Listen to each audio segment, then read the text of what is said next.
But that wraps into out. the That's all of the divisions.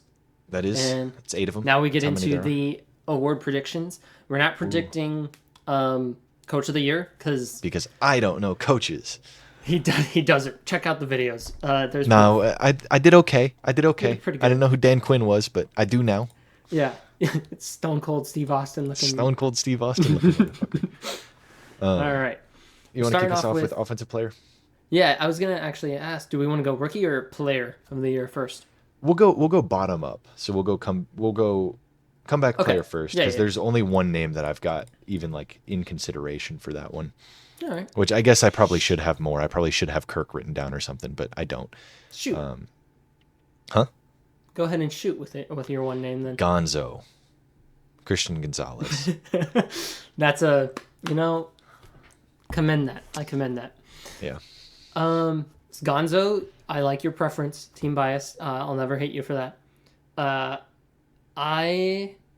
There's a whole lot of people that are eligible for this. We got Kirk. We got Joe Burrow. We got Aaron Rodgers. We got Anthony Richardson. And Yeah. out of all of these things, Anthony Richardson's going to be my pick for this. It's bold because Joe Burrow, as I said, I think they're top of that division. I didn't think the Colts were going to be top of their division. But I think statistically, Anthony Richardson plus his rushing stats, I think it'll have more votes, just more like eyes, media-wise, on Anthony Richardson for, second-year player. We didn't get to see him. He's electrifying the field, what have you. I'm more in tune with that being the route than Joe Burrow. That's fair. I do think that that's possible, and I think I just had tunnel vision when I thought about comeback player of the year. I was like, yeah, it's Christian Gonzalez for sure. But he was on pace to be defensive rookie before he got injured. So if he comes back to that level, I think it's definitely his for the taking. I'm going to actually say both of my rookie picks because I think it's going to follow the trend, and I think they're both going to be from the same team. Ooh, okay. And I've got, I think somewhat predictably, the first defensive player taken off the board, Leatu Latu, and Adonai Mitchell as my two picks. I could have gone with the slightly easier, like Caleb Williams pick, or You have no idea. You said that you were gonna go with the two team, and I was like, it's got to be Leatu Latu and I Mitchell. Yeah. And I No, it's Austin Booker and Caleb Williams. I am so happy to hear that take. I'm not gonna lie. I don't know that I fully believe in it. I do think that Caleb Williams got offensive rookie of the year on lock if he performs. If the Bears are like 8 and 9, I think he's got offensive rookie of the year on lock. But I also have Caleb Williams, a little bit boring of a pick there with the first overall pick, and he went to a great situation. So, I see a reason to not say Caleb Williams out of predictability standpoint. And so my rookie of the years is Leatu Latu. Because D-line is super popular to win rookie of the year for defensive players. And I really like Leatu Latu. Sorry about it. I also really, really liked Adonai Mitchell. Adonai Mitchell is not my rookie of the year pick. I'm going with Marvin Harrison because Kyler Murray has a good track record with his wide receiver ones. And I think that Marvin Harrison, as a rookie, could see the highs that D-Hop did. Because D-Hop, when healthy, when Kyler was healthy, had a great year. And I think Marvin Harrison can replicate that production.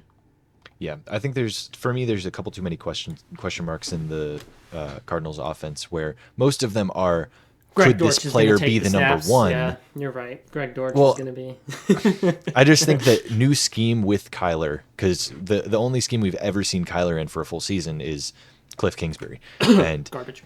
Yeah, like air raid. And I don't think that's productive. So I think that Michael Wilson can be good, who's their like wide receiver 2 or 3 with Greg Dortch, and then obviously Marv. And then I had Caleb and Marv written down, and then I ultimately decided on AD. And then for defensive rookie, I actually didn't have Leatu written down until I wrote AD in the slot, and I was like, hold on, I could do the thing. I could pick them both. And so I decided to go with Latu over the 3 names I had, which were Johnny Newton, who I just have a soft spot for, and then Nate Wiggins and Jared Verse. Yeah. Nate Wiggins preseason was freaking hype. But yeah, I I looked historically, and I was like, there's been a lot of D-line lately. I think it's going to go D-line. Yeah. I don't see anyone here as being a sauce level prospect, like hitting the league immediately. But I do, Nate Wiggins is there. He is eligible for that. All right. Let's go Depoy. Yeah. You kick it off for me. I know you're not picking who I picked, so you can kick it off. All right. Fun.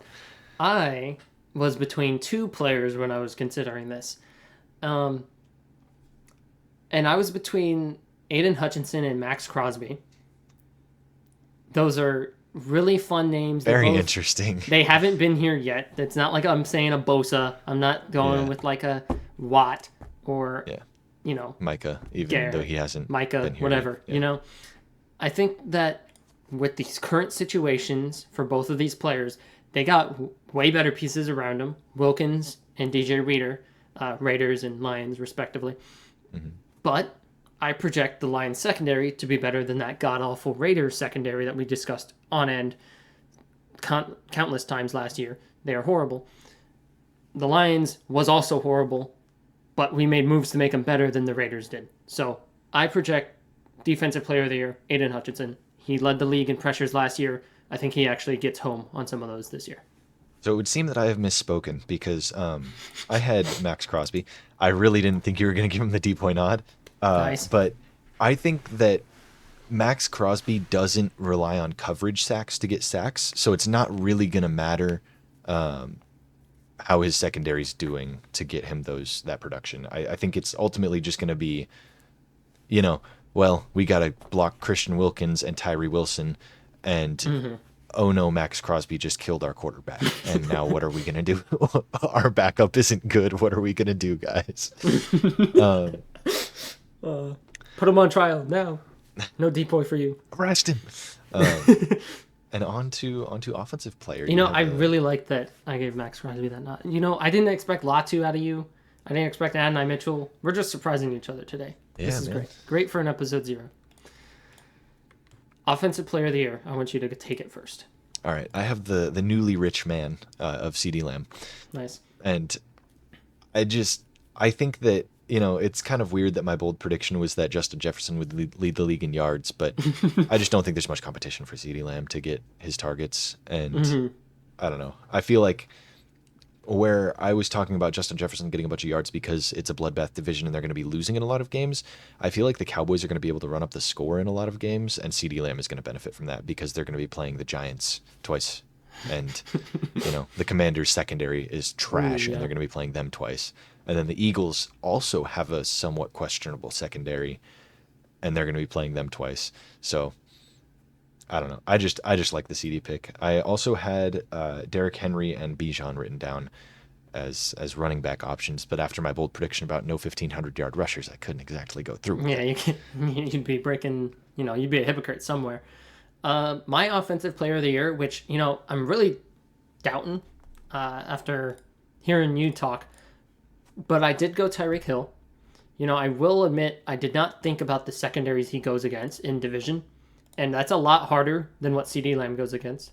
I had CeeDee Lamb as my secondary nod here, but the reason I leaned Tyreek was I like McDaniels and his scheme a lot more than I like the Cowboys and their coaching and how they operate.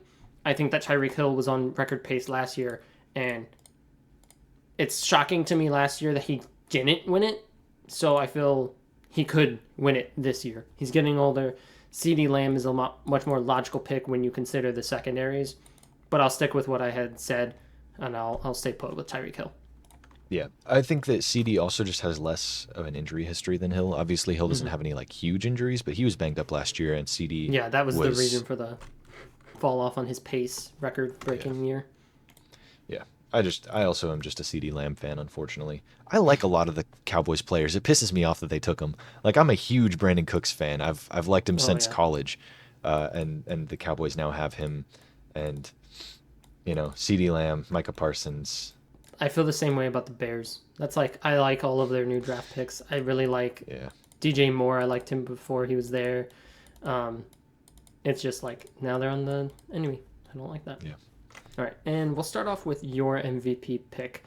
This Yeah. preface, MVP, not Mahomes. All right. Yeah, Mahomes the boring pick, so we decided to go with other boring picks, equally boring in my opinion. But I I'm gonna go through my two honorable mentions, which was Tyreek Hill Nice. and Okay. C.J. Stroud, because he was in MVP talks last year, where it was like, could a receiver win it? If they could, it's gonna be Tyreek, and it's gonna be this year, and then the injuries, and then I had C.J. Stroud just as the Mahomes Lamar classic QB in his second year breaks records and does crazy things and wins MVP. So, not that it's a mold to fit, but Yeah. it's Upgrading happened from Rookie of before. the Year MVP.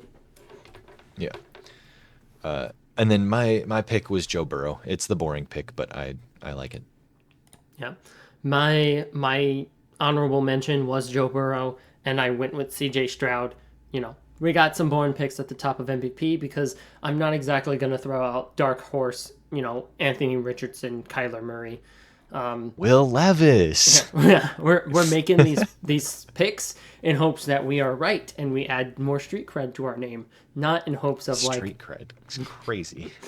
Hey, thanks for checking out this segment of the podcast. This is a small chunk of the full episode. It's going to be about an hour, maybe a little bit longer than that.